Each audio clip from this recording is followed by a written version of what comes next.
বা কর্ণনালীর প্রথম ভাগ হতে কর্ণনালী বা বালকের মধ্যভাগ হইতে অয়ন বা 3 নম্বর মাত্রা কর্ণনালীর শেষ ভাগ হতে অয়ন হ 4 নম্বর মাত্রা জিহ্বার দ্বারা তার উপরে অন্তরে লেগে উচ্চারণ করা ক 5 নম্বর মাত্রা জিহ্বার দ্বারা একটু আগে দাঁড়িয়ে তার উপরে অন্তরে লাগা কা 6 নম্বর মাত্রা জিহ্বার মধ্যভাগ তার উপরে তার সাথে লাগা জিম শিন ইয়া 7 নম্বর মাত্রা জিহ্বার দ্বারা সিনারা তার উপরে তাতে মায়ের সাথে লাগা ক 8 নম্বর মাত্রা জিহ্বার আগা কিনারা সামনের উপরের দিকে গোড়ার সাথে লাগাইয়া লাম 9 নম্বর মাত্রা জিহ্বার কিনারা জিহ্বার আগা তার উপরে তার সাথে লাগাইয়া 10 নম্বর মাত্রা জিহ্বার আগা দাবি তার উপরে তার সাথে লাগাইয়া র 11 নম্বর মাত্রা জিহ্বার আগা সামনে দুই দাঁতে উপরের গোড়ার সাথে উপরের দুই দাঁতের গোড়ার সাথে লাগাইয়া তা ত দাল তা 12 নম্বর মাত্রা জিহ্বার আগা নিচের সামনের দুই দাঁতের আগা মুখের সাথে লাগাইয়া ওয়াল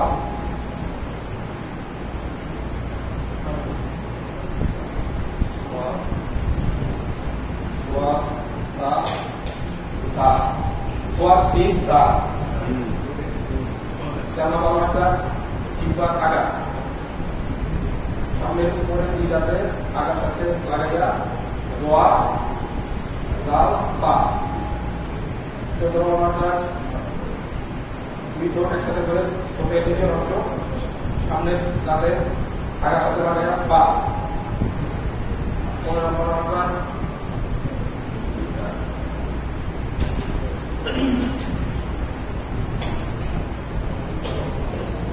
মুখের ঠোঁট থেকে উঠে করা 3টা অংশ বা ওয়া বা মিন ওয়া হচ্ছে মুখ গোল করে বসা হইছে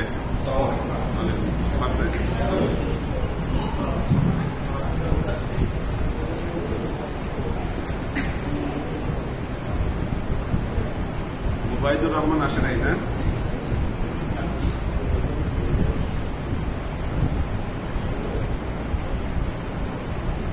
মিরপুর নূরনবী ভাই আপনি খালি 1 নম্বর মাত্রা আর হরফ বলবেন তাহলেই হবে আর ডিটেল কিছু বলা লাগবে না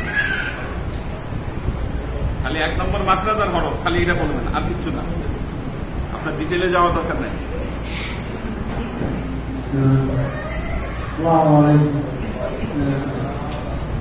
হামজা হা আইন হা আইন গো আইন খ হ্যাঁ বিমুক্তলা কাপ বর্ণ ক জিম সিনিয়া ঠিক আছে লাম মিম জিম শিন ইয়া পর্যন্ত ঠিক আছে তারপর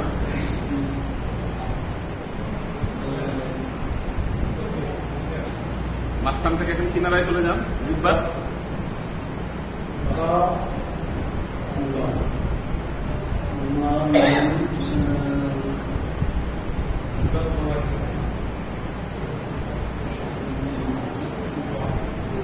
আচ্ছা বসেন সমস্যা নাই আপনারও সলিউশন আছে সমস্যা নাই বসেন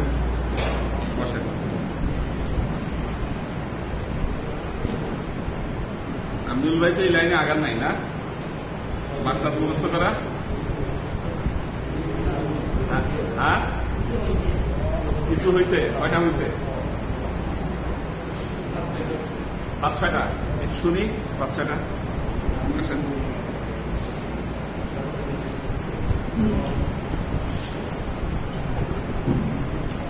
আসসালামু আলাইকুম প্রথম মাত্রা স্থলকের শুরু হইতে হামজা হা 2 নম্বর মাত্রা স্থলকের মধ্যখান হইতে আইন হা 3 নম্বর মাত্রা স্থলকের শেষ ভাগ হইতে কয় ক 4 নম্বর মাত্রা জিহ্বার গোড়া কিনারা জিহ্বার গুলা তার বরাবর উপরে তালুর সঙ্গে লাগাইয়া অ। তারপরে 5 নম্বর মাত্রা জিহ্বার গোড়ার কিনারা জিহ্বার গুলা তার বরাবর একটু আগে বাড়িয়া তালুর সঙ্গে লাগাইয়া অ। 4 নম্বর 7 নম্বর মাত্রা 6 নম্বর। হ্যাঁ 7 নম্বর মাত্রা জিহ্বার গোড়ার কিনারা তার বরাবর। আচ্ছা, আপনাদের জন্য যারা বয়স্ক তারা খালি সিরিয়ালটা মনে রেখে বললেও হবে। জিম, শিন, ইয়া, তারপরে বদ, লাম, হ্যাঁ এইভাবে শুধু সিরিয়ালটা মুখস্থ রাখলেই হবে। নুন, হ্যাঁ, র, এইভাবে মুখস্থ রাখলেই হবে। খালি সিরিয়াল মুখস্থ রাখবে, ঠিক আছে? আচ্ছা বসেন। শাকিল কই? হ্যাঁ ক্লাস শুনে ওয়াশরুম আর বাইরে গেল কোনটা আসছে না? আচ্ছা আচ্ছা, যারা যারা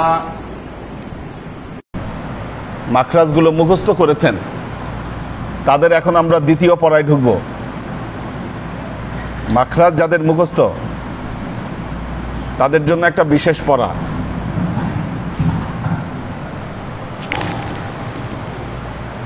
এই ওটা তো অন হয়নি, অন করো। আজকে তাদের জন্য একটা বিশেষ প্র্যাকটিস।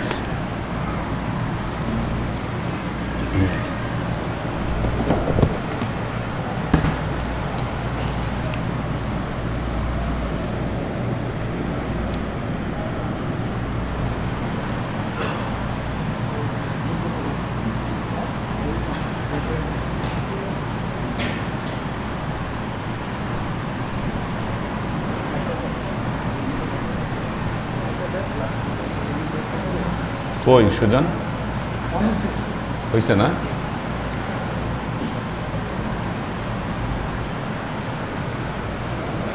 ওইটার উপরের লাইটটা বন্ধ করে দিবা নাকি? বন্ধ করলে কি সুবিধা হবে কিনা? ওয়ালের লাইট দুটি বন্ধ করে দাও। মুখস্থ বলো। না না, এটা না, ওই যে ওইটা ওইটা। হ্যাঁ ঠিক আছে, ওয়ালের লাইটটা বাস। আচ্ছা খেয়াল করেন, আরবি 29টা হরফ এখানে আছে। এই হরফগুলো উচ্চারণের নিয়ম এখন আপনাদেরকে শিখতে হবে। কিভাবে হরফগুলো বলবেন আমার কথা আগে শুনেন। এই হরফগুলো উচ্চারণ করতে গেলে মাখরাজ তো ঠিক থাকতে হবে, 1। 2 নম্বর হলো কোনো কোনো হরফ উচ্চারণের ক্ষেত্রে কোনো টান হবে না, এটা হলো এক ক্যাটাগরি। দ্বিতীয় ক্যাটাগরি হলো কিছু হরফ উচ্চারণ করার জন্য এক আলিফ টান হবে। 3 নম্বর ক্যাটাগরি হলো কিছু কিছু হরফ উচ্চারণ করার ক্ষেত্রে 4 আলিফ টান হবে। কয়টা ক্যাটাগরি বললাম? 4 নম্বর ক্যাটাগরি হলো কিছু কিছু হরফ উচ্চারণের জন্য মুখ গোল করতে হবে। আপনার মুখভঙ্গি বলে দিবে আপনার উচ্চারণ ঠিক হচ্ছে কিনা। আচ্ছা, তাহলে টান হবে না কোন দুইটা শব্দে, কোন দুইটা হরফে? একটা হলো আলিফ আর হলো হামজা। এ দুটো উচ্চারণের ক্ষেত্রে কোনো টান হবে না। আচ্ছা, আপনারা বদ্ধাক্ষর আর মুক্তাক্ষর এ দুটো জিনিস তো জানেন বাংলায়, বদ্ধাক্ষর আর মুক্তাক্ষর। মুক্তাক্ষর মানে যেটা থেমে যায় না, ওপেন। যেমন বা, এই যে বা শব্দটা উচ্চারণ করলেন, বা শব্দটা কোথাও তো থেমে যায় না। কিন্তু দাল, এই যে দাল লামে থামছে না, থেমে গেছে, বা কিন্তু ওপেন। অথবা অথবা যেটার শেষে স্বরধ্বনি আছে আর যেটার শেষে ব্যঞ্জন ধ্বনি আছে, যেটার শেষে স্বরধ্বনি আছে সেটা এক আলিফ টান হবে, যেটার শেষে ব্যঞ্জন ধ্বনি আছে সেটা 4 আলিফ টান হবে। এখানে এই জিনিসগুলো দেয়া আছে। দেয়া আছে কিভাবে দেখেন, আপনাদেরকে দেখাই। এই দেখেন, এই যে দেখেন আলিফ, এখানে ক্রস চিহ্ন দেওয়া, তার মানে টান নাই। বায়ের ক্ষেত্রে এখানে 1 লেখা। সুজন, এই ছবিটা সবাইকে শেয়ার করে দিবা। এই যে এখানে দেখেন 1 লেখা আছে, তার মানে এটা 1 আলিফ টান।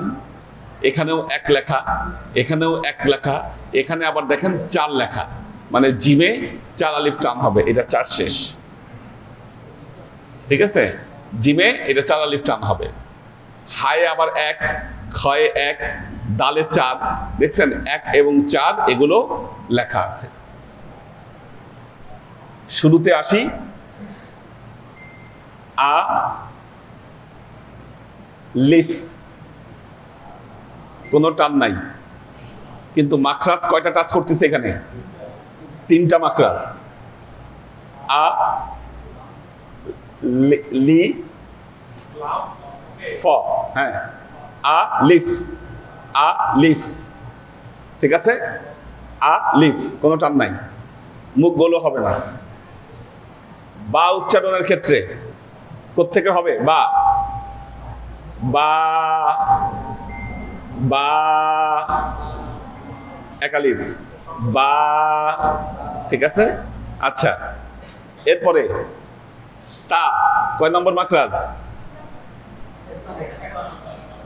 হ্যাঁ, তা না, তা দাল ত না। তাহলে দেখেন, এটা যখন উচ্চারণ করবেন, তা,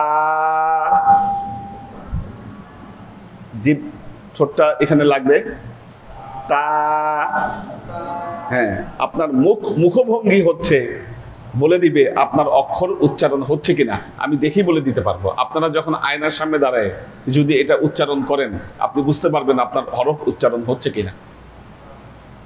তা 1 আলিফ টান, তা,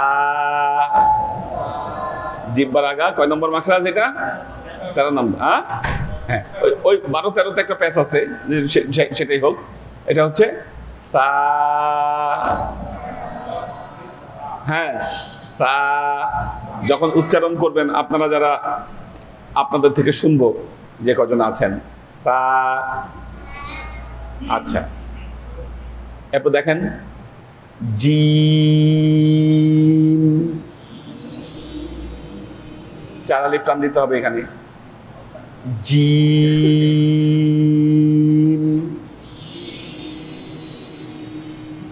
হ্যাঁ হ্যাঁ, ব্যঞ্জন ধ্বনি আসলেই 4 আলিফ, মতে থেমে গেছে। এবং এই শব্দটা যখন আপনি হরফটা উচ্চারণ করবেন, এই হরফ উচ্চারণের শেষে মুখটা কিন্তু আপনার বন্ধ হয়ে যাবে। জিম, মুখ কিন্তু শেষে বন্ধ। এখন মুখ বন্ধ না হলে কিন্তু আপনার উচ্চারণটা হচ্ছে না, না? এবং ঠোঁটটা বন্ধ হইতে হবে আপনাকে। আচ্ছা, এরপরেরটা হা, হ্যাঁ। এখানে আরেকটা জিনিস খেয়াল করেন,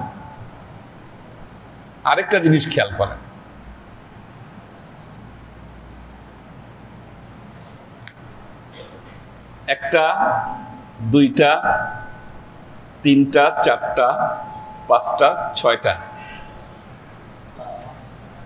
কয়টা? এটা তো 4 একেবারেই নাই। দেখেন, মোটা হবে লেখা আছে কয়টায়?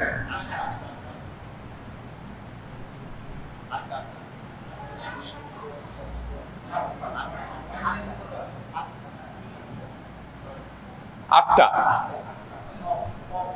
হ্যাঁ, 8টার উপরে লেখা আছে মোটা হবে। আচ্ছা, তাহলে কিরকম মোটা হবে দেখেন। খা, খা তো আপনার খা বলা উচিত ছিল না, খা না, কিন্তু খা না, এটা হবে খ, খ, নট খা, খ, কারণ এটা মোটা হবে। 8টা হরফ মোটা হবে। খ,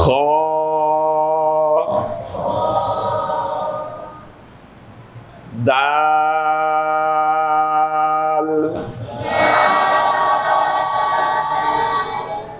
রাল।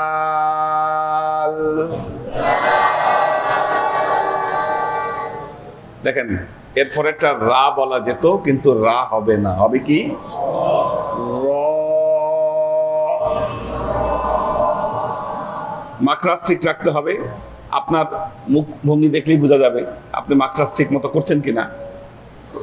র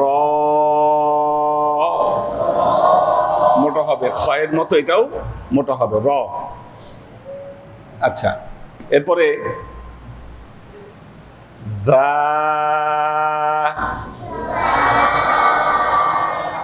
দা,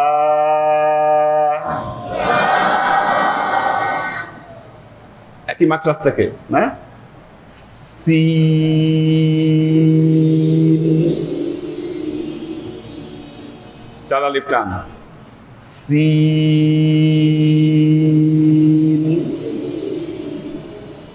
শিন আবার কোথায়?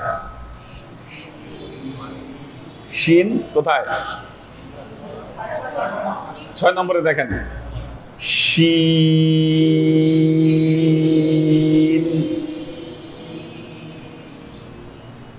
কারো কারো মুখের হাই একটু কম হয়, মুখটা ফ্লেক্সিবল করতে হবে। আরো ফ্লেক্সিবল করার জন্য মানে গলা ছাড়তে হবে, মুখ ছাড়তে হবে, চাপায় রাখলে হবে না।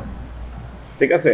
অনেকে হয়তো মুখ হা করতে লজ্জা পান বা একটু অলসতা ভরে মুখটা ওইরকম ওপেন করতে চান না। মাকরাস ঠিক রাখার জন্য জিভটাকে সবচেয়ে ফ্লেক্সিবল রাখতে হবে আপনাকে।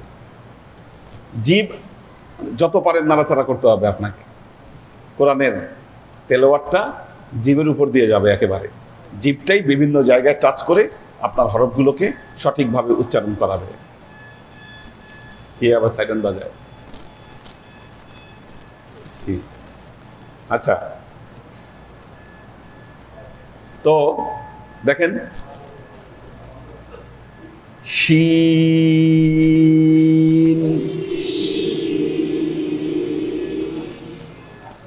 সদ, এটা কি হবে? মোটা হবে। দেখেন আমরা সাধারণত ছোটবেলায় আমরা শিখেছি কি সোয়াদ, এই মুখটা গোল করে ফেলতেছি, সোয়াদ না, এইভাবে কিন্তু উচ্চারণ শিখেছি। কিন্তু সোয়াদ শুধু মোটা হবে, মুখ গোল হবে না। সদ উচ্চারণ করার জন্য মুখ গোল করতে পারবেন না। সদ,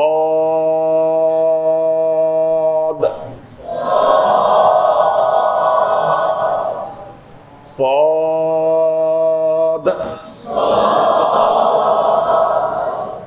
আবার এই যে দতে চলে আসলাম না, দদ।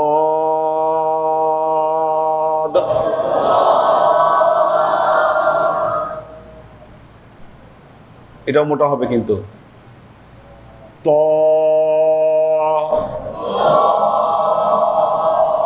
ছোটবেলায় পড়ছি তোয়া, না না সোয়াদ, না তোয়া, সদ,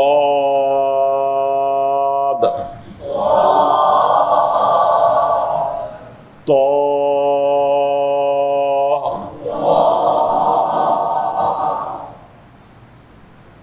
র,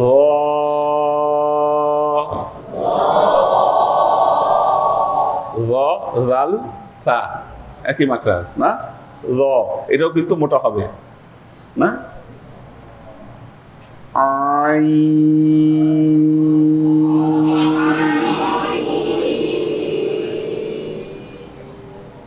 গাইন না, হবে কি গই।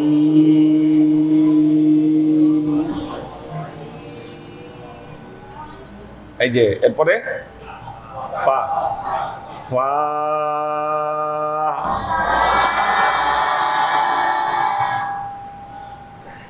এরপরেরটা আবার মোটা, ক,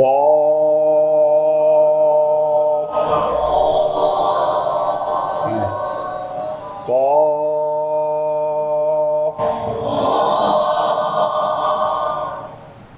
কাফ,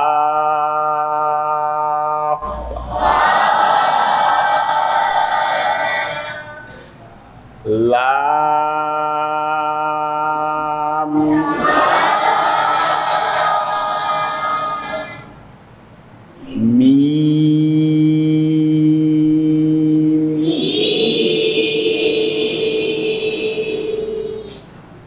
নুনের ক্ষেত্রে ঠোঁট গোল হবে না, নু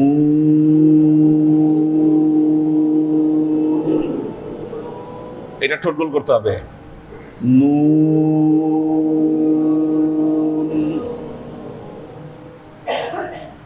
ওয়াও না, ওয়াও এটাও ঠোঁট গোল হবে,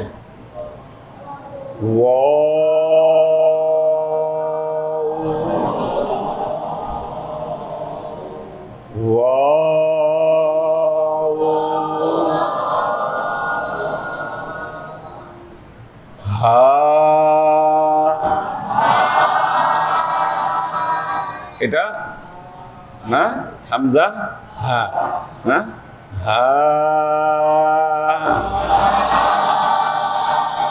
আচ্ছা হামজাতে টান নাই, সেহেতু আলিফ যেভাবে বলেছেন ঠিক তেমনি এখানে হামজা, হামজা হ্যাঁ মাকরাজ কিন্তু এখানে জায়েদ মাকরাজটাও লাগবে, সুতরাং প্রথমে হলো হাম, হাম জা, ঠিক আছে টান নাই কোনো, হামজা, ইয়া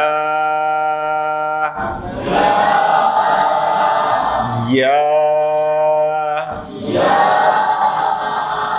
হ্যাঁ আপনাদের যারা মাখরাজ মুখস্থ করেছেন তাদের জন্য নেক্সট ক্লাসে এই হরফগুলো আপনারা নিজেরা কিভাবে উচ্চারণ করছেন এটা ধরব, এই জিনিসগুলো আমরা আশিক মুস্তাজিরের কি মাখরাজ মুখস্থ হয়েছে সব, হ্যাঁ শুনবো, তাহলে আসতে হবে, ঠিক আছে। ফাহিমের কি অবস্থা?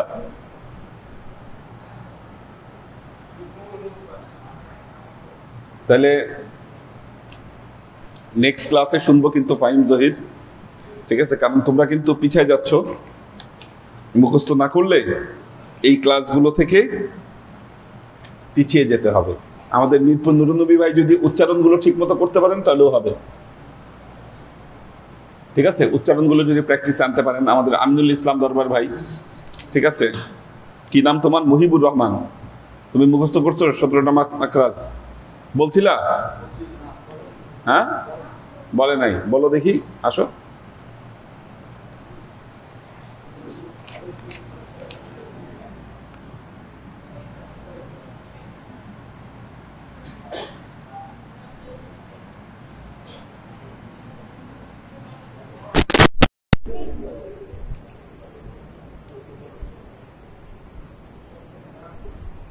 বলো, ওর মাইক দরকার নাই সব।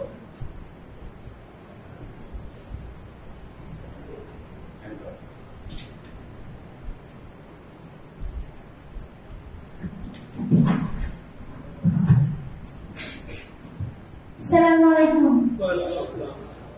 1 নম্বর মাখরাজ হলকের শুরু হইতে হামজা হা। 2 নম্বর মাখরাজ হলকের মধ্যখান হইতে আইন হা। 3 নম্বর মাখরাজ হলকের শেষ হইতে আইন খ। 4 নম্বর মাখরাজ জিহ্বার গোড়া তারপর উপরে তার সঙ্গে লাগায়া কফ। 5 নম্বর মাখরাজ জিহ্বার গোড়া থেকে একটু আগে বাড়াইয়া তারপর উপরে তার সঙ্গে লাগায়া কাফ। 6 নম্বর মাখরাজ জিহ্বার মধ্যখান তারপর উপরে তার সঙ্গে লাগাইয়া জিম শিন ইয়া। 7 নম্বর মাখরাজ জিহ্বার গোড়ার কিনারা উপরের মাড়িটাতে গোড়ার সঙ্গে লাগাইয়া বদ। 8 নম্বর মাখরাজ জিহ্বার আগার কিনারা সামনের উপরের দাঁতের মাড়ির সঙ্গে লাগাইয়া লাম। 9 নম্বর মাখরাজ জিহ্বার আগা তারপর উপরে তার সঙ্গে লাগাইয়া নুন। 10 নম্বর মাখরাজ জিহ্বার আগা মুঠা দিক তারপর 11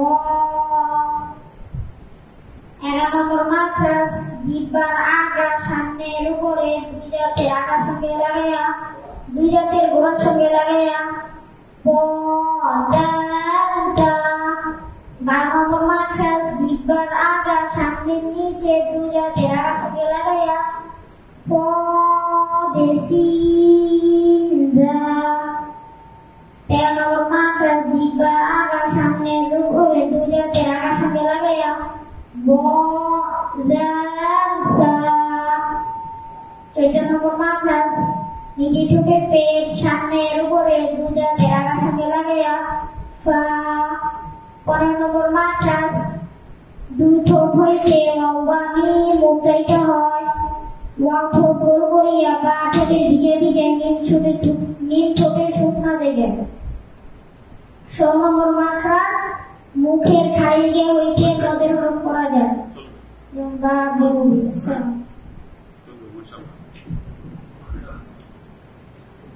এবং আপনারা আজকে তাদেরকে এই যে ওইটা দিলাম, চেষ্টা করবেন নিয়ে প্র্যাকটিস করতে, আয়না নিয়ে ঠিকঠাক মতো হচ্ছে কিনা প্র্যাকটিসটা করার চেষ্টা করবেন। আপনার মুখভঙ্গি বুঝে যাবে যে খরচ হচ্ছে কিনা। আমি তো বলবো আপনাদেরকে একদম দেখবেন যে ফ্রেশ হয়ে যাবে। এভাবে যখন উচ্চারণ করবেন মাত্রাতে কিছু ভুল থাকলে বা মাত্রাটা তখন ঠিক মতো না হলেও যখন এই হরফগুলো উচ্চারণ করবেন তখন এটা সম্পূর্ণ দাঁড়িয়ে চলে যাবে ইনশাআল্লাহ। অনেক সময় হয়ে গেছে, আজকে তাদেরকে ধরতে পারলাম না, বেশি বাকিও নাই। মাসুদ ক্লাসকে বলে ফেলছো, আশিক মুস্তাকির আর কয়েকজন বাকি আছে যারা বাদ করে গেছেন। নেক্সট টার্মে আপনাদেরকে বলবো, বাঁচার উপায় নেই। মাকসুদুল আনাম না, যারা ক্লাস শুরু করে পাই নাই, আপনারা ঝরে পড়ছেন। ঝরে পড়ার সংখ্যা যদিও খুব কম। এই সুজনের কি খবর? হ্যাঁ, 17টা বলছে, 17টা বলছে, ঠিক আছে। তাইলে সুজন বলছে। ফাহিম জহিরেরটা আশিক মোস্তাজির কি কনফার্ম হইতে পারি নাই। নাসির উদ্দিন সাইমের কি খবর? এটা নেক্সট ক্লাসে, দেরি করে আসছো, এখন তোমারে বলতে গেলে তোমরা আমার সময় নষ্ট হবে, কাজেই এখন শুনবো না, এখন শুনবো না।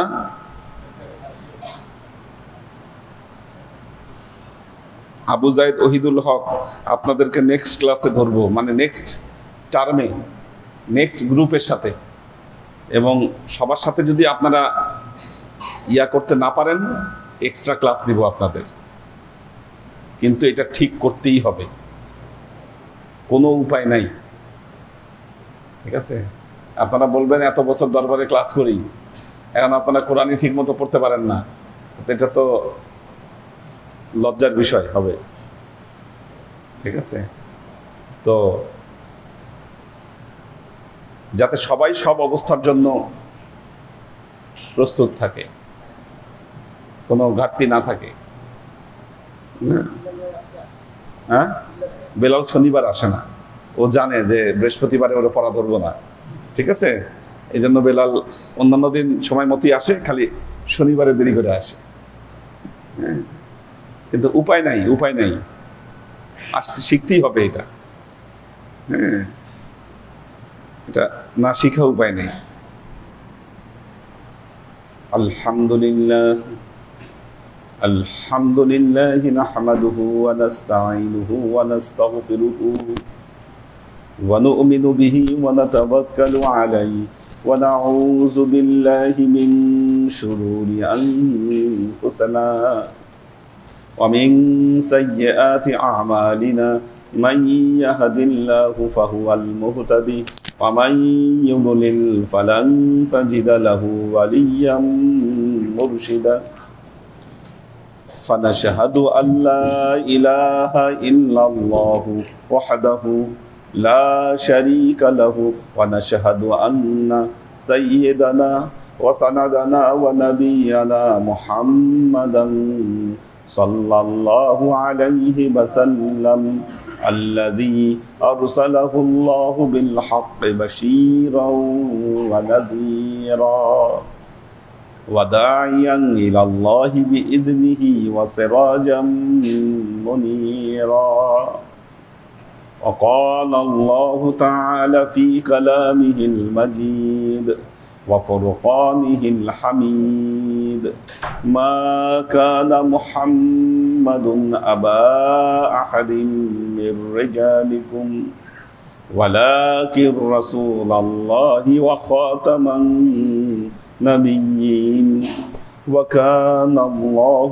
بكل شيء عليما إن الله وملائكته يصلون على النبي يا أيها الذين آمنوا صلوا عليه وسلموا تسليما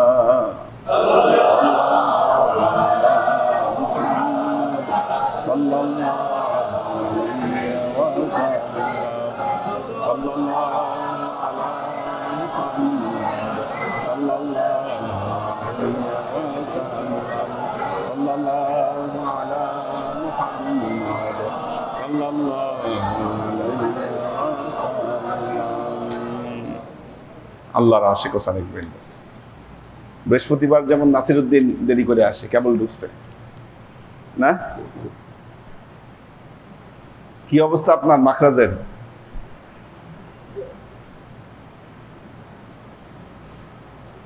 হয় না এখনো? হবে ইনশাল্লাহ, চেষ্টা করেন। পরে ধরবো আপনাদেরকে, পুরা ব্যাচ একসাথে ধরবো যারা। হ্যাঁ, লুকানো সমাধান না। আল্লাহর আশিক ও সালিক বৃন্দ, আমরা খাজা মঈনুদ্দিন চিশতি রহমতুল্লাহ আলাইহির লেখা আনিসুল আরওয়াহ, আপনারা যে টেক্সট দেখতে পাচ্ছেন, এটাকে বলা হয় পাথর ছাপা। এটার নাম হলো পাথর ছাপা। হ্যাঁ, চাপে সঙ্গী বলে। আমাদের আধুনিক যে প্রিন্টিং ব্যবস্থা, এই ব্যবস্থা আবিষ্কার হওয়ার আগে পাথর ছাপা ছিল। কোনোভাবে জিনিসটা ছাপাতো, এটাকে চাপে সাঙ্গি বলা হয়। এটা পাথর দিয়ে তৈরি হতো আর কি, এই ইয়াগুলা। তো চাপে সাঙ্গি এটা প্রকাশ হয়েছিল ভারতের কানপুরে।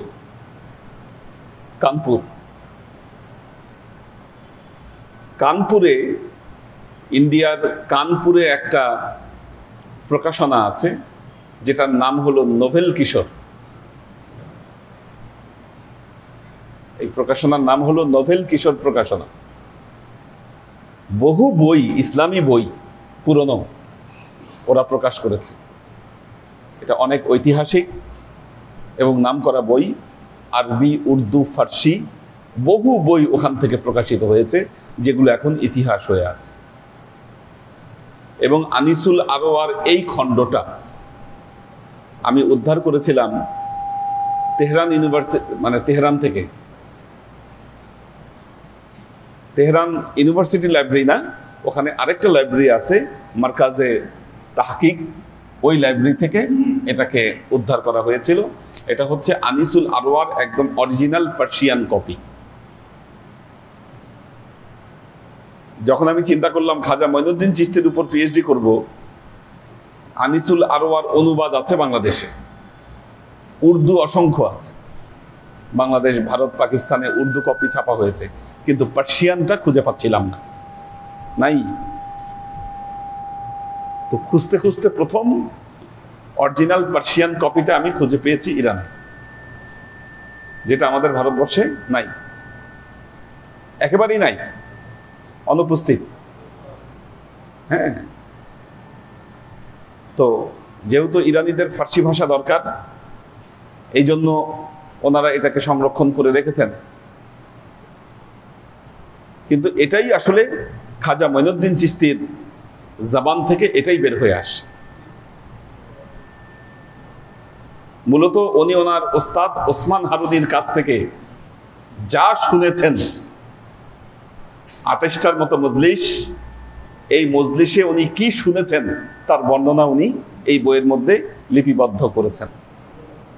আমরা 1 থেকে 3 নম্বর মজলিস পর্যন্ত আমরা ইতিপূর্বে জেনেছি যে বিষয়াবলী কি ছিল।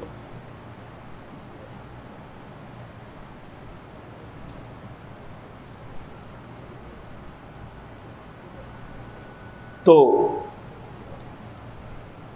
এবং আমরা আরেকটি বর্ণনা পেয়েছিলাম খাজা মঈনুদ্দিন চিশতি কিভাবে খাজা ওসমান হারুনির হাতে তিনি বায়াত পড়লেন। বাগদাদের এক মসজিদে দেখা হয়েছিল এবং ওনার পীর ওনাকে কিছু আমল করতে বললেন। এই আমলগুলোর ফলাফল হিসাবে তাকে জিজ্ঞাসা করলেন যে মঈনুদ্দিন তুমি কি দেখতে পাচ্ছ? উনি বললেন আমি উপরের জগতের সবকিছু দেখতে পাচ্ছি।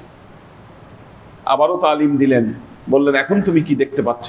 বললেন তাহাতা সারা পর্যন্ত আমি দেখতে পাচ্ছি। এটা বলার পরে খাজা মঈনুদ্দিন চিশতি, খাজা ওসমান হারুনি মঈনুদ্দিন চিশতিকে বায়াত পরিয়ে দিলেন। বর্তমান যুগের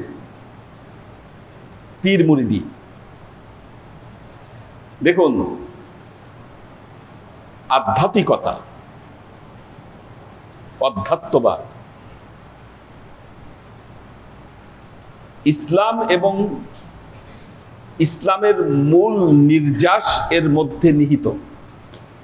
পূর্ববর্তী সকল ইমামগণ তারা বলেছেন যে অধ্যাত্মবাদ, যে এলমে মারেফতকে শিক্ষা করলো না, কেউ তাকে জিন্দিক বলেছেন, কেউ তাকে ফাসেক বলেছেন। কিন্তু আমরা এই অধ্যাত্মবাদ আর আধ্যাত্মিকতার ভিন্ন মাত্রা আমরা আজকে বানিয়ে ফেলেছি।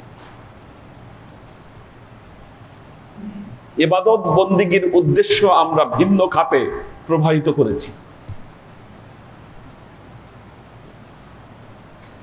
একজন অলি মুর্শেদের সহচর্যে গেলে, তার সহবতে গেলে আমাদের আধ্যাত্মিক উন্নতি হবে, আমাদের কল্ব জাগ্রত হবে, আমাদের অন্তর্দৃষ্টি খুলে যাবে।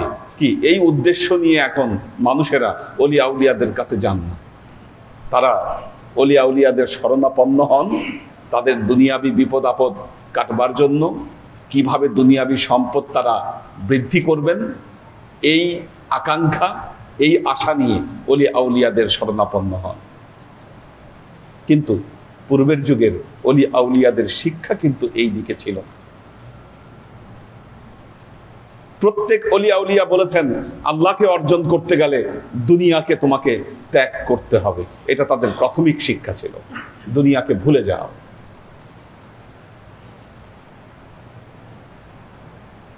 আমরা ইবাদত বন্দেগী করি আল্লাহ ওয়ালা হওয়ার জন্য নয়, আজকে আমরা ইবাদত বন্দেগী করছি জান্নাতকে অর্জন করবার জন্য। আল্লামা ইকবাল শিকওয়া লিখেছিলেন, শিকওয়া, এবং এই শিকওয়া লিখবার কারণে মোল্লা মৌলবীরা তাকে কাফের ফতোয়া দিয়েছিল। কারণ শিকওয়ার মধ্যে তিনি আল্লাহকে অনেকগুলো অভিযোগ করেছেন, আল্লাহকে বলেছেন যে আল্লাহ তুমি দয়াময় ঠিক আছো, কিন্তু আমাদের জন্য তুমি দয়াময় না। এটা তার একটা অভিমানের ভাষা ছিল। এরপরে এমন একটা কথা বলেছেন যে আল্লাহ তুমি এত কিছু হইতে পারছো, কোন বলে তুমি সবই, কিন্তু তুমি কি মুসলমান হইতে পারছো? আল্লাহকে এমন প্রশ্ন করছেন তিনি। যার ফলে তখন দেওবন্দের যে মৌলানারা ওনাকে কাফের ফতোয়া দিয়েছিল, একেবারে সিলমারা কাফের ফতোয়া। আল্লামা ইকবাল তার জবাবে বলেছেন যে আল্লাহ তুমি তোমার জান্নাত এই মোল্লাদেরকে দিয়ে দাও, জান্নাত এদেরকে দিয়ে দাও, এটা এদের দরকার, আমার না। জবাবে শিকওয়া লিখেছিলেন তারপরে আল্লামা ইকবাল। তো মোল্লাদের ধর্ম পালন আর আল্লাহর আশিকদের ইবাদত, এ দুই কখনোই এক নয়। মনে রাখবেন, মোল্লারা ইবাদত করে জান্নাতের লোভে, কি আর আল্লাহ ওয়ালারা ইবাদত করে আল্লাহর ইশকে, তার মহব্বতে।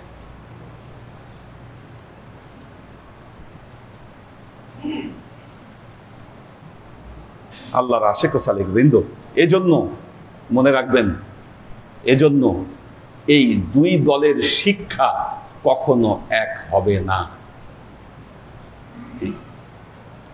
আল্লাহর ওলির দরবারে এসে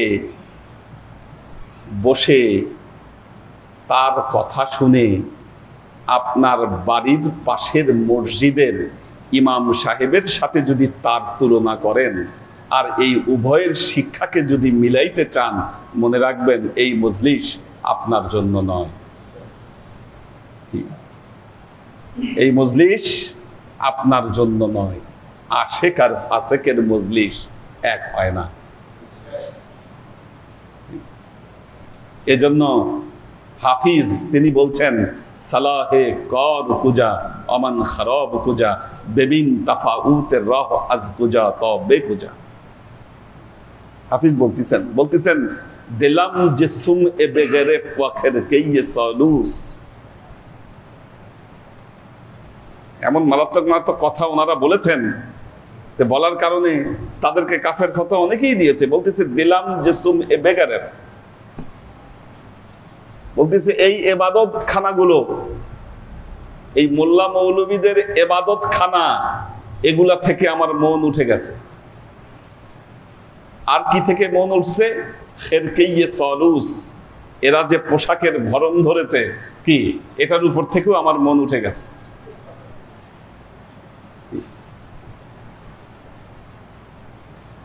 কুজো আসদিরে মুগান শরাবে নব কুজা, কে বিলাবে প্রেম শরাব, আর সেই সাকিবা কোথায়?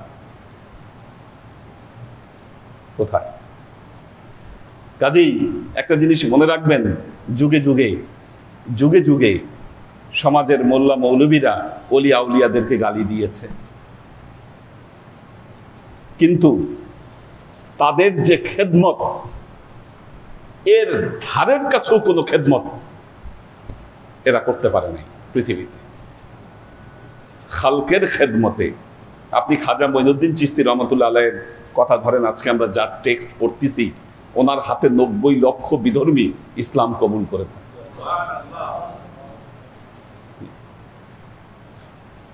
ইসলাম কবুল করেছে।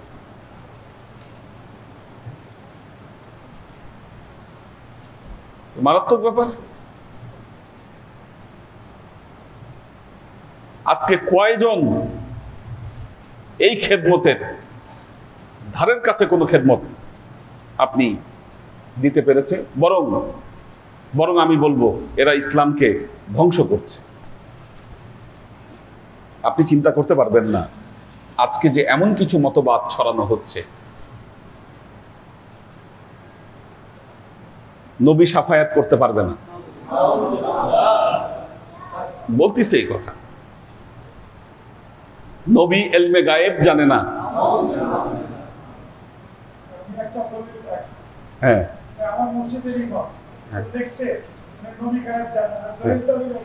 আচ্ছা, তো এখন দেখেন প্রবলেমটা কোথায় হচ্ছে। এগুলো মুসলমানদের মুখ থেকে বের করতেছে, আর খ্রিস্টানরা কোরআন থেকে দলিল দিচ্ছে।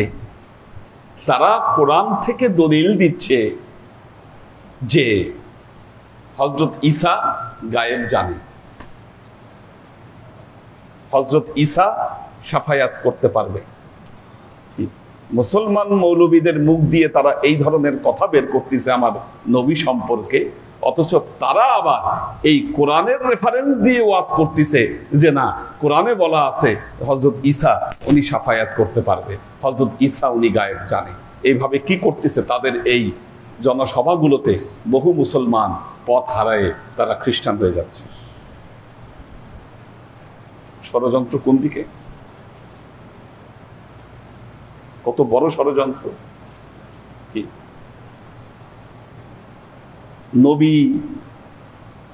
নবীর নবীর সাথে নূরকে সম্পৃক্ত করলে গা জ্বলে উঠে।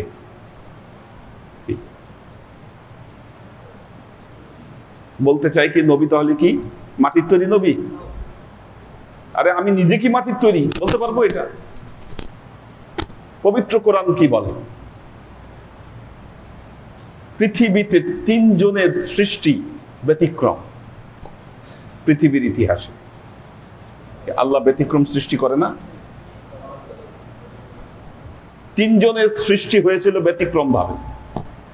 1 নম্বর আদম সফিউল্লাহ, আল্লাহ তাকে মাটি থেকে তৈরি করেছিলেন। কি যত জায়গায় আল্লাহ মাটির কথা বলছেন, আদমকে নেসবত করেছেন। কি আদমকে কোত্থেকে তৈরি করেছে? মাটি থেকে। তো মানুষকে কি থেকে তৈরি করছে আল্লাহ? আল্লাহ পবিত্র কোরআন দেখেন আল্লাহ কি বলেছেন, ইকরা বিসমি রাব্বিকাল্লাযী খলাক খলাকাল ইনসানা মিন আলাক। মাটি থেকে তৈরি করা হয়েছে, মানুষকে বলে নাই, বলেছে রক্তপিণ্ড থেকে মানুষকে তৈরি করা হয়েছে। ফালয়ানজুরিল ইনসানু মিম্মা খুলিক খুলিকা মিন মাইন দাফিকিন ইয়াখরুজু মিন বাইনিস সুলবি ওয়াত তারাইব। মানুষের লক্ষ্য করা উচিত তাকে কি দিয়ে সৃষ্টি করা হয়েছে। তাকে 1 ফোঁটা উত্থিত পানি থেকে তাকে তৈরি করা হয়েছে। তো মাটি থেকে তো আপনাকে তৈরি করা হয় নাই। কি নবীর নেসবত আপনি মাটির দিকে করছেন কেন?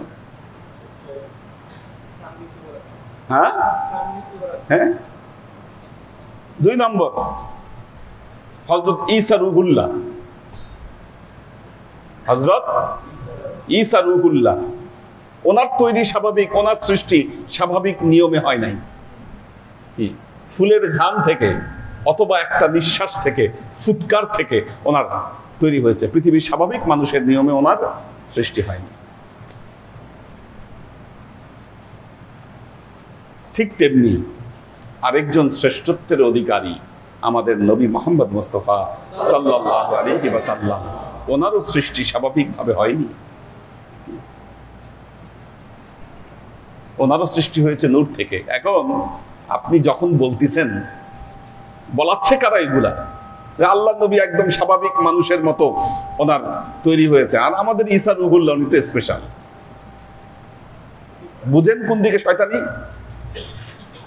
এই শয়তানি আমরা যারা ধরতে পারছি না, আমরা প্রতারিত হচ্ছি। হ্যাঁ মিসলুকুম। হ্যাঁ তো আল্লাহর আশিক ও সালেক বৃন্দ প্রতি পদে পদে পথ ভ্রষ্টতার ফাঁদ আমাদের জন্য পাতা হচ্ছে।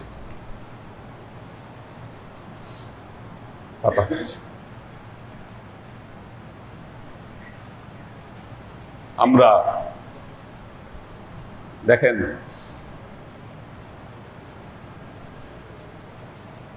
ওলিয়া উলিয়াদের যে শিক্ষাগুলো আজকে পৃথিবী থেকে হারিয়ে গেছে।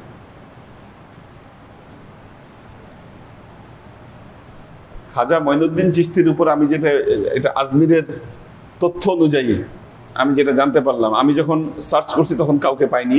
এবার আজমিরের উনি বললেন যে পৃথিবীতে 3 জন খাজা মঈনুদ্দিন চিশতির উপর পিএইচডি করেছে, কিন্তু ওনার মাখতুতাত, ওনার যে লেখা, ওনার যে একাডেমিক ইয়ার উপরে একমাত্র আমি করেছি। এটাকে আর কেউ নিয়ে আসেনি ওনার লেখা। তার মানে এ কাজ যদি আমি না করতাম, পৃথিবী থেকে এক সময় খাজা বাবার এই লেখাগুলো হারিয়ে যেত। কারণ আপনি চিন্তা করতে পারবেন না, আমি একটা জিনিস দেখাই আপনাদেরকে। কলকাতার এশিয়াটিক সোসাইটি থেকে যেই ম্যানুস্ক্রিপ্টগুলো ওনার সংগ্রহ করছি, এটা পোকা খায়ে প্রায় মানে কি বলবো জীর্ণ শীর্ণ অবস্থা। দেখাই একটু আপনাদেরকে,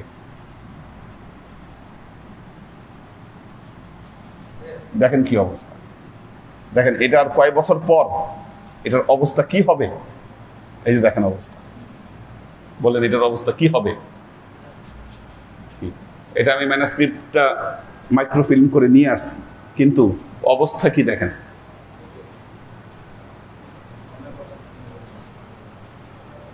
খুঁজে পাওয়া যাবে না এগুলো। এগুলো সংরক্ষণের অভাবে এই জিনিসগুলো খুঁজেই পাবে না মানুষ। তো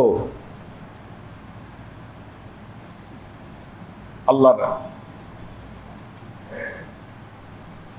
আশেক ও সালেক বৃন্দ, অলিয়া উলিয়াদের শিক্ষাগুলো পৃথিবী থেকে হারিয়ে যাচ্ছে, যেটা কিন্তু আমাদের জন্য অত্যন্ত দুঃখজনক ঘটনা। এই দেখেন এটার অবস্থা কি, এটার অবস্থা দেখেন,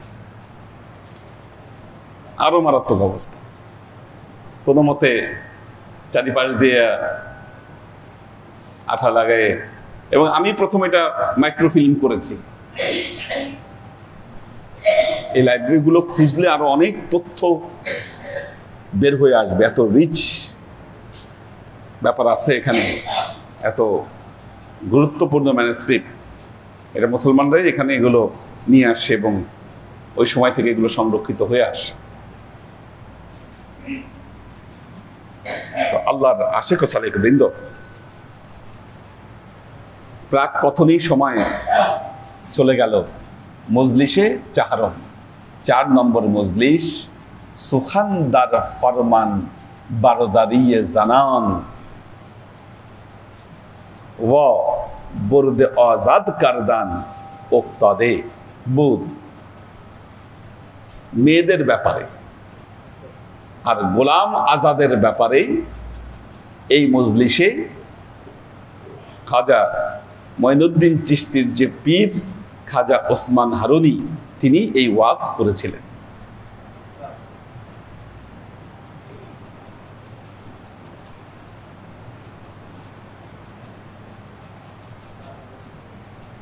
फरमूद रिवायत कर आमिरुल मुमिनीन अली रदियल्लाहु अन्हु अज रसूल अलैहिस सलाम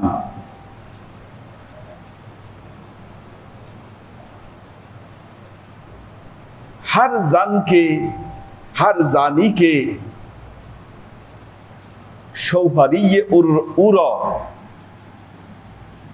दर जामिये ख्वाब व खानदान अनजान न रवाद, बल्कि आज शौहरी पस आज हमें निखाये खुदशान बीरून आयाद के मरो आज पुश्तो बुझे चंदान बौशाद के बेमेगदौरे एक बियाबान। দেখুন, মেয়েদেরকে তার স্বামীর যে খেদমত, এই খেদমতের ব্যাপারে এই অধ্যায়ে আলোচনা করা হয়েছে।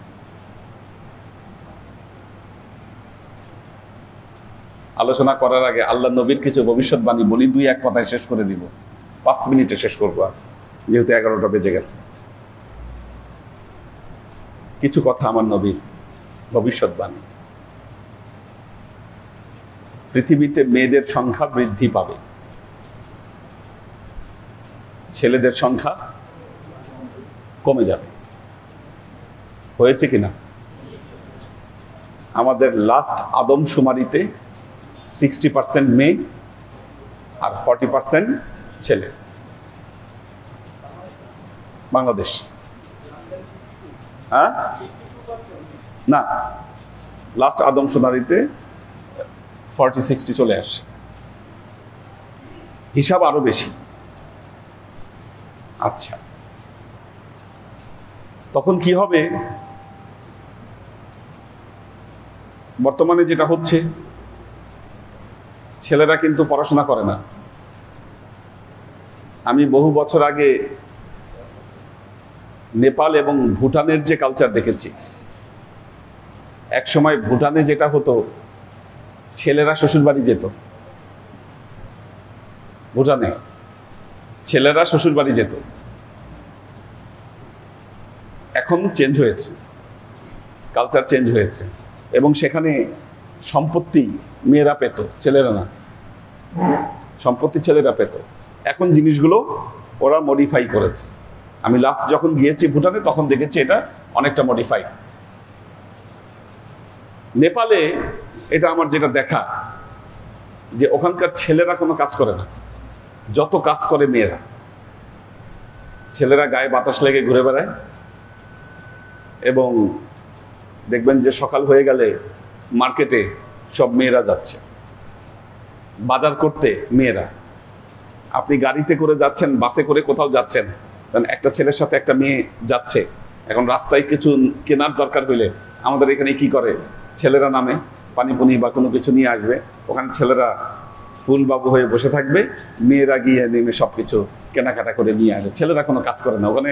সকালবেলায় উঠে ওরা ওই একদম হিমালয়ের উপরের যে গ্রামগুলো, ঠিক আছে, ওখানে গ্রামের কালচার হলো ছেলেরা সকালবেলায় উঠে সুন্দর মানে চাটা খায়, তারপর ওরা বের হয়ে পড়ে ওদের যে একটা আড্ডার সার্কেল আছে, ওখানে বসে হয় তারা কার্ড খেলে, অথবা দাবা খেলে, অথবা অন্য কিছু খেলে। সারাদিন গায়ে বাতাস লেগে ওরা ঘুরে বেড়ায়, আর এইদিকে মেয়েরা সব ধরনের কাজ করতেছে, রান্না বান্না করা, ইনকাম করা বা যা কিছু করা সব মেয়েরা, ছেলেরা কোনো কাজ করে না।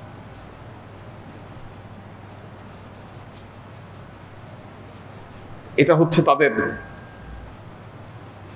মাতৃতান্ত্রিক যে সমাজ, এই সমাজের একটা চিত্র ছিল এটা। আমরা ইসলামী কালচারে দেখতে পাই পৃথিবীতে যে জাতিগুলো খুব রাইজ করেছে, যেমন আপনি তুর্কিদের কথা যদি ধরেন, তুর্কিরা তো পুরো বিশ্ব শাসন করেছে। তুর্কি সমাজে মুসলমান ছেলে মেয়ে উভয়ই ছিল পরিশ্রমী, তারা সবাই কাজ করত। মেয়েরা কার্পেট বানাতো, পোশাক বানাতো, কি এই জিনিসগুলো যে প্রোডাকশনের কাজে মেয়েরা 100% হেল্প করত। ছেলেরা সেগুলো নিয়ে বাজারে বিক্রি করত, একটা অংশ তারা বাজারে সময় দিত, বাজারে সেগুলা বিক্রি করত, আরেক অংশ যুদ্ধ বিগ্রহ করত। কিন্তু সমাজে ছেলে মেয়ে উভয়ই কিন্তু তারা পরিশ্রম করত সমানভাবে, যার ফলে এরা অনেক ঊর্ধ্বে উঠে গেছে।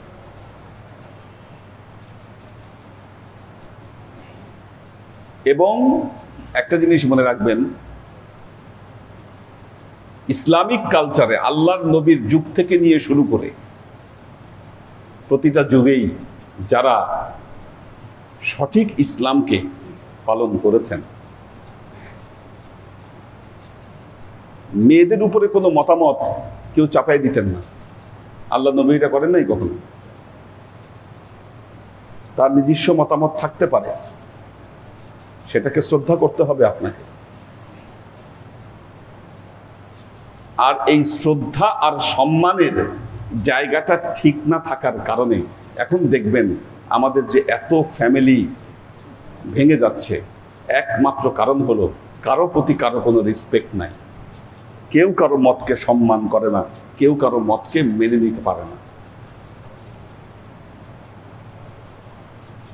আপনি যদি আপনার ওয়াইফকে সম্মান না করেন, আপনার ওয়াইফও আপনাকে সম্মান করবে না।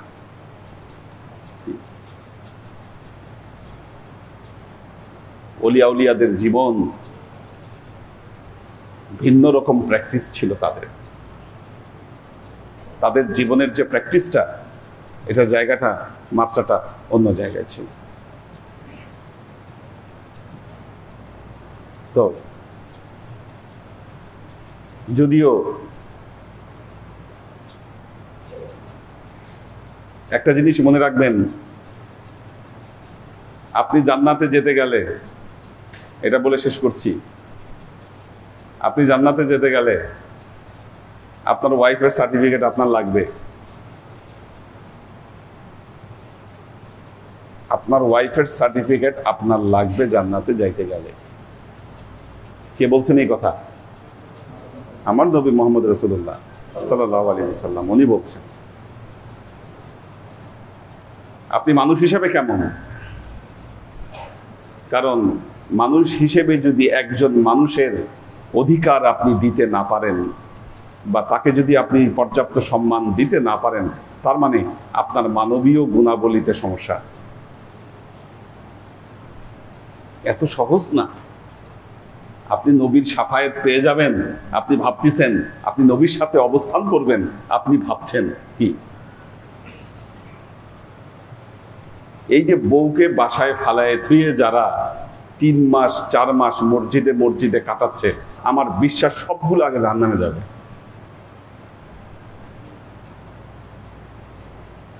তুই বিয়ে করছিস কেন? তুই বিয়ে করলি কেন? তুই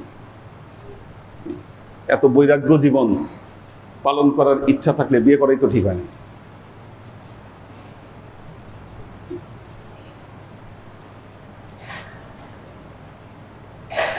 এত সহজ না ইসলামটা।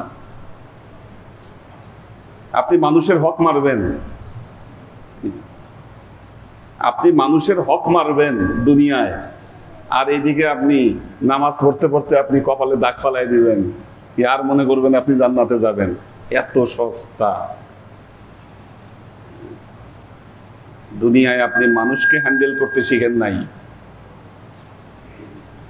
এই দুনিয়ার প্র্যাকটিস তো আপনার বৃথা।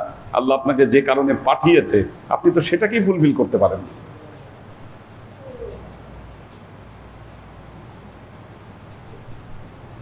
এক চুল পরিমাণ কারো অধিকারের ছাড় দেওয়া হবে না, এটা মনে রাখবেন। আপনার প্রতি যদি কেউ ক্লেম করে যথার্থভাবে যে আপনি আমার অধিকারকে আপনি ক্ষুণ্ণ করেছেন, মারেফত প্র্যাকটিস করবেন, আগে এই জিনিসগুলো প্র্যাকটিস করেন। এই লাইনেই কথা এখানে।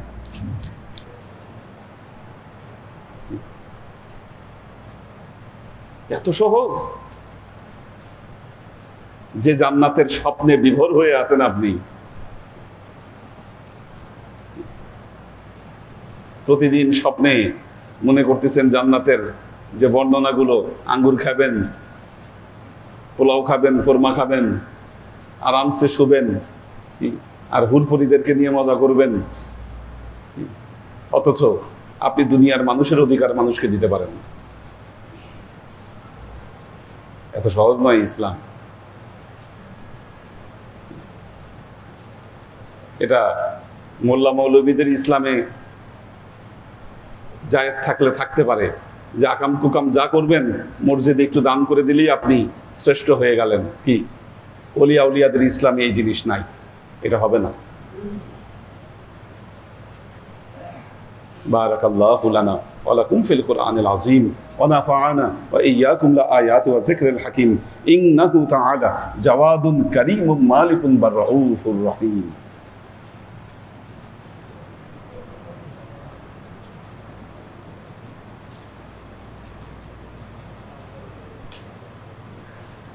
Mohammad Abdul Bari, Abdul Salam Azad, Mir Mohammad Ibrahim, Arifa Sheikh, Noman M, Sheikh Shafayatullah, HK Hanif, Luna Tabassum Lubna, Shakir Ibne Khalilullah, MK Alal, Tanvir Hasan Atik, Arifa Sheikh, আম্মু অসুস্থ, দোয়া চেয়েছে, সৈয়দা আমরিন শরীফ, ওয়াসিফ আহমেদ জনি কম্বোডিয়া থেকে, আবির আহমেদ আরিয়ান, ওমর শরীফ,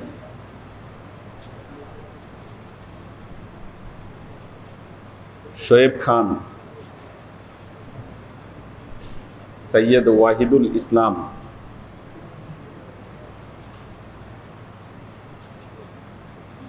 কপিয়ারা জামান সুমি, নুসরাত রুনা, আমাদের হাসিব ভাই আছেন, সুমন মিয়া, HK কনক, আফসান রাহাত, কামরুল আনাম, গাজী মোহাম্মদ আলী হোসেন মুম্বাই থেকে, জেসমিন আক্তার, সাগর সরকার, মোহাম্মদ রুমি, সাজ্জাদ হোসেন সাগর, মোহাম্মদ মিজান, মোহাম্মদ আজাদ, AK আজাদ, রাইসা তাজরিয়ান, আনোয়ার ভাইয়ের পরিবারবর্গ, কৈতর বিথি, পপিয়ারা জামান সুমি, আব্দুল সত্তার ভাই আছেন, ফাইম ফাইজুল্লাহ, জেবা ফারজানা আজকে মেয়েরা 32,600 বার দরুদ শরীফ পাঠ করেছে। আল্লাহ না না দরুদ মেয়েরা দরুদ পড়ে, দরুদ শরীফ পড়ে মেয়েরা।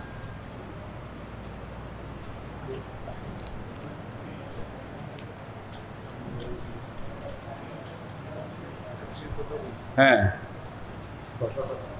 ঠিক আছে, কালকে এখানে এনে জবাই করতে হবে খাসিটা। ঠিক আছে, আমি জবাই করবো নি, কালকে নিয়ে আইসেন।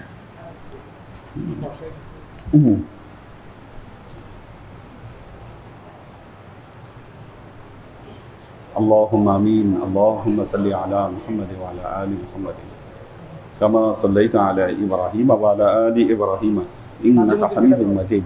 اللهم بارك على محمد وعلى آل محمد كما باركت على إبراهيم وعلى آل إبراهيم إنك حميد مجيد. ربنا ظلمنا أنفسنا وإن لم تغفر لنا وترحمنا لنكونن من الخاسرين. ربنا آتنا في الدنيا حسنة وفي الآخرة حسنة وقنا عذاب النار. ربنا لا تزغ قلوبنا بعد إذ هديتنا وهب لنا من لدنك رحمة إنك أنت الوهاب. اللهم إنك عفو تحب العفو فاعف عني يا غفور الرحيم الودود. اللهم نور قلوبنا بنور الإيمان ونور قلوبنا بنور الإسلام ونور قلوبنا بنور الإحسان وزين أخلاقنا بنور محمد صلى الله عليه وسلم. اللهم إنا نسألك علما نافعا رزقا واسعا عملا مقبولا شفاء من كل داء قلبا خاشعا ذهنا ذاكرا إيمانا كاملا توبة قبل الموت راحة عند الموت ونزاة بعد الموت.